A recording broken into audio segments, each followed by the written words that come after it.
All right, let's dive right into today's explainer on GigaCloud Technology. This company is a quiet titan that is fundamentally reshaping the B2B large parcel e-commerce space. Historically, this is a sector that's been bogged down by clunky logistics and massive overhead. And yet, right in the middle of a broadly contracting market, GigaCloud is executing a playbook that is literally turning traditional supply chains upside down. So today, we're going to unpack the data, the strategy, and the structural moats that make this company such a massive disruptor. Here's our roadmap for the explainer today. We'll start with the GigaCloud growth engine, move into financials by the numbers, discuss the new classic masterstroke, weigh valuations bull versus bear, explore the pairs trade strategy, and finally wrap up with a channel-agnostic future. Let's get into it. Section 1, the GigaCloud growth engine. To really get what they're doing, we first need to break down two quick concepts that allow GigaCloud to manage risk and build out their tech ecosystem. First is the SFR model, which stands for Seller-Fulfilled Retail. This model gives everyone on the marketplace, buyers and sellers alike, incredible flexibility, and it's specifically designed to mitigate inventory risk when market conditions get shaky. Then you have the 1P and 3P dynamics. 1P means first-party sales. That's where GigaCloud actually sells its own inventory, just to establish a market presence, which is exactly what they're doing right now to anchor their expansion into Europe. Once they've proven the demand exists, boom, they transition to 3P, or third-party sales. They bring in outside vendors to scale up the assortment and leverage the infrastructure they just built. It is a brilliantly effective two-step strategy. Now, you might hear people saying the furniture market is shrinking right now. Well, these numbers completely debunk that idea. Just look at this momentum. In Q1 of 2026, their active buyers surged 25% to over 12,400. Meanwhile, active third-party sellers grew by 19%. This isn't just organic sector growth, right? This is pure market share capture. Participants are flocking to GigaCloud because their tech ecosystem simply offers better pricing and reliability than the legacy alternatives. Moving on to Section 2, financials by the numbers. So we're looking at a company that is just relentlessly compounding its top-line revenue year after year. Back in fiscal year 2021, they were doing roughly $414 million. By 2024, they smashed through the billion-dollar mark, and they closed out 2025 at $1.29 billion. Seeing that kind of steady, aggressive climb in a market that's actively battling high inflation, that's a huge testament to the structural advantages of their digital platform. But here is the absolute craziest part. They built this massive global operation without taking on a single dime of debt. As of Q1 2026, they are sitting on a war chest of $364 million in total liquidity, completely debt-free. Let that sink in for a second. In an era where legacy furniture distributors are literally choking on debt just to keep the lights on, GigaCloud is funding its own massive growth. That pristine balance sheet is their ultimate weapon. It lets them stay agile, execute share buybacks, and aggressively go after strategic acquisitions. And Q1 of 2026 was an absolute knockout across the board. Net income margins held super strong at 10.6%, and they delivered $359 million in quarterly revenue. That's a 32% jump. Even better, earnings per share shot up 53% to $1.04, with their trailing 12-month gross merchandise value hitting $1.7 billion. But honestly, the real standout here, it's Europe. By applying that 1P to 3P playbook we talked about earlier, their third-party European volume is up an astonishing 500% year over year.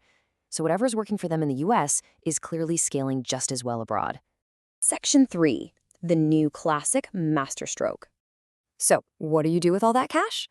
Well, in a brilliantly tactical deployment of capital, GigaCloud scooped up New Classic for just $18 million in cash on a completely debt-free basis using a performance-based earnout structure.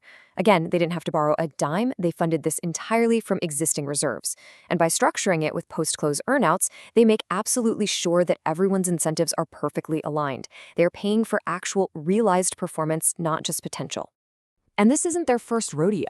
This move perfectly follows their established M&A playbook. Kind of like the legendary Noble House turnaround, where they take physical assets and weaponize them using their digital brain. Back in 2023, Noble House was bankrupt, bleeding $40 million a year. GigaCloud brought them, plugged their entire catalog into the B2B AI platform, optimized the inventory, slashed the dead stock, and actually turned them profitable in under 2 years.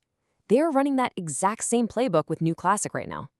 But beyond just the raw numbers, this deal instantly solves a massive geopolitical headache for them. It drastically reduces GigaCloud's reliance on Chinese sourcing while bridging the gap between digital and physical retail. Look at what New Classic brings to the table.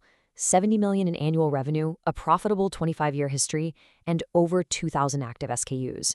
But the two biggest wins? First, New Classic serves over 1,000 physical brick-and-mortar retailers, which gives GigaCloud an instant offline footprint. Second, less than 3% of their goods come from China.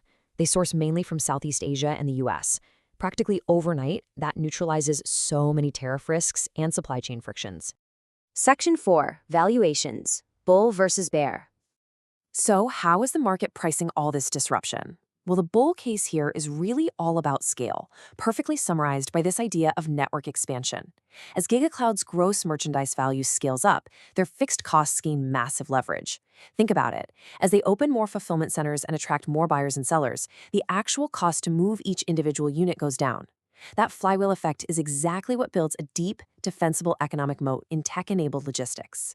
Because of that expanding network, discounted cash flow models are pegging their intrinsic fair value right around $56.70.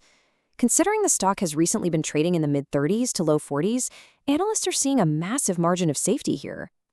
The main argument from the bulls is that the broader market simply hasn't fully priced in the long-term margin accretion that's going to come from the European expansion and this new integration with New Classic.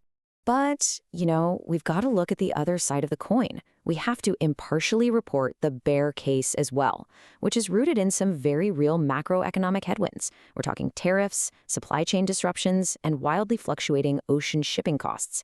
GigaCloud's service margins are definitely sensitive to macro logistics. For instance, recent floods in Vietnam caused some short-term hiccups for them. So the primary concern for the bears is whether rising delivery costs might eat into that solid 10.6% net margin before those operational efficiencies can fully kick in. Section 5. The pair's trade strategy. So how do traders actually play this widening gap between the tech-enabled future and the legacy past? Look at this fascinating real-world pairs trade strategy. You go long on the agile, debt-free future of GigaCloud while shorting the over-leveraged, contracting legacy model of Hooker Furnishings. The contrast is just staggering. GigaCloud has zero debt and surging revenues. Hooker Furnishings, on the other hand, is staggering under a 16.6 times debt-to-EBITDA ratio, with revenues shrinking at a negative 12.8% compound annual growth rate over the last 3 years. The core thesis of this trade is simple. If you aren't integrating and optimizing with tech right now, you literally cannot compete on price or speed in today's inflationary environment. A legacy company that has to borrow $16 for every $1 of operating profit simply cannot afford the investments required to keep up. So, as GigaCloud drives prices down and speeds up fulfillment, it's the structurally vulnerable legacy players who are believing market share. Section 6. A channel-agnostic future.